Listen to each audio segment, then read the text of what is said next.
In the city of Manhattan is the headquarters of Blackwood Industries, a billion-dollar conglomerate, and the luxurious Revel Hotel, where the elite gather, and secrets are whispered behind closed doors. Lena Moreau, a 28-year-old ambitious and intelligent marketing executive at the Blackwood Industries, in her words. If you ever find yourself in the arms of a powerful man, run. Because when things go wrong, you'll be the first one they bury. Lena Moreau stood by the floor-to-ceiling window of Ethan Blackwood's office. Ethan Blackwood, a 36-year-old billionaire, who's calculative and ruthless in business. He is married but trapped in a loveless, strategic marriage.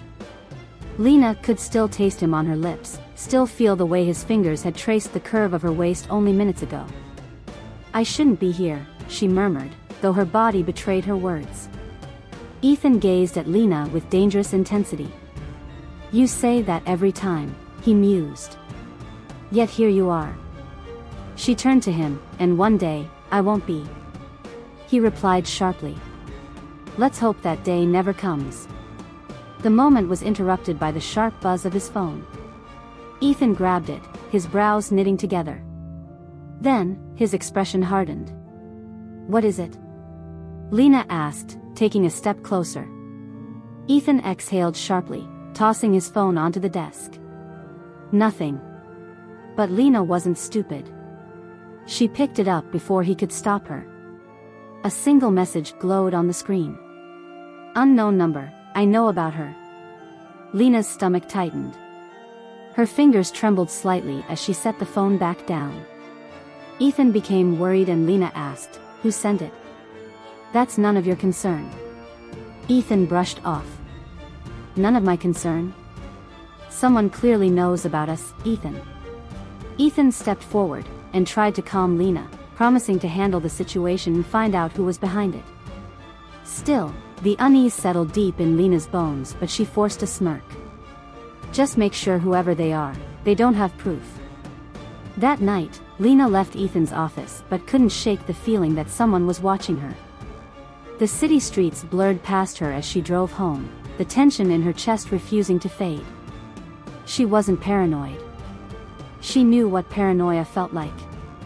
This was different. For 3 blocks, she noticed it.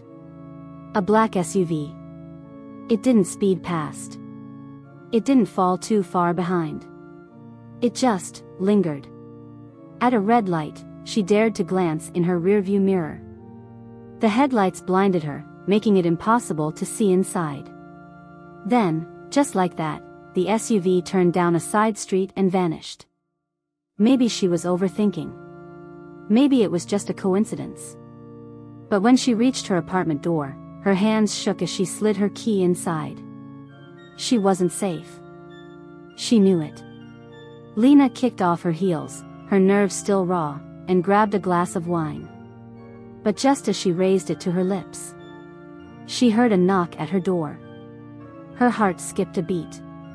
Slowly, she approached, pressing her ear against the door. Silence. Then, a soft thud. She inhaled sharply before twisting the lock and yanking the door open. The hallway was empty. But at her feet, an envelope. No name. No address. Lena bent down, her fingers hesitating before picking it up. The paper was smooth, almost crisp. Carefully, she slid her thumb under the flap and pulled out the contents. Photographs, her breath hitched. Photo after photo. The first photo, her and Ethan in his office. The second photo, a stolen kiss outside of a hotel. Someone had been watching. Her hands trembled as she flipped through them, her heartbeat hammering against her ribs. Then she reached the last one, and her entire body turned ice cold. It was her. Asleep in bed. The angle. Taken from inside her apartment. Her wine glass slipped from her fingers, shattering against the floor. Lena slowly backs away from the photos, her mind racing. The realization sinks in, this is a warning.